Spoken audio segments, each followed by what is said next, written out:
There's nothing worse than I can't get on the internet. you know, the words you don't want to hear. People take that for granted nowadays. That they flip on their computer, they click a couple buttons. They can whip out their phone, whatever. Everything always works. Everything that we do now is networked, is internet. I mean, all of that is just an interconnection of hundreds and thousands of networks across the globe. So everything that we do in our society now has some type of network tied to it. So definitely networking is the basis of what we do now in our society.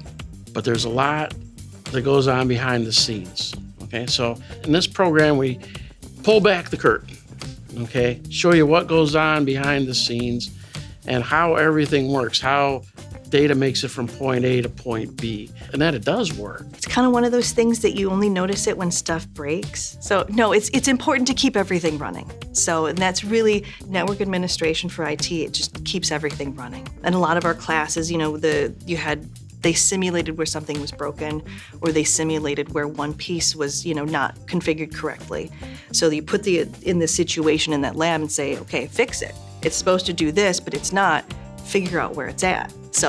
And those were fun. I mean, I don't want to say fun in the moment when, stuff is malfunctioning, but it's fun to try and figure that out. Being a network administrator is almost like being a detective, kind of like you're continually solving puzzles. How do I do this so that these people can access that or not access, or we got to install a network here. What's the best way to do that? So there's a lot of critical thinking, I guess you'd call it. So I think students should come in with that.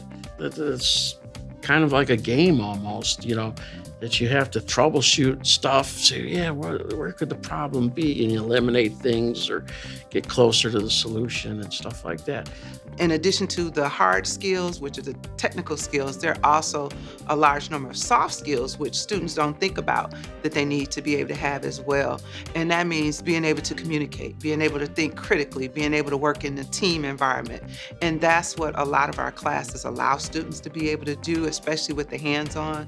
Just having those basic conversations with the student, and the student having that conversation with the instructor is important, because again, when you get into the real work environment, your boss is going to say, hey, I need this done by this date.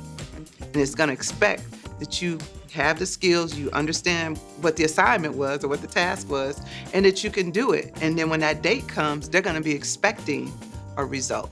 I guess it's kind of been beyond my expectation. It is rewarding to kind of, do the investigative work and, you have everything going wrong, but yeah, you have to try and keep your cool and figure out what went wrong and how to fix it. So if we can get a good foundation at Delta for network administration, it just makes it that much easier.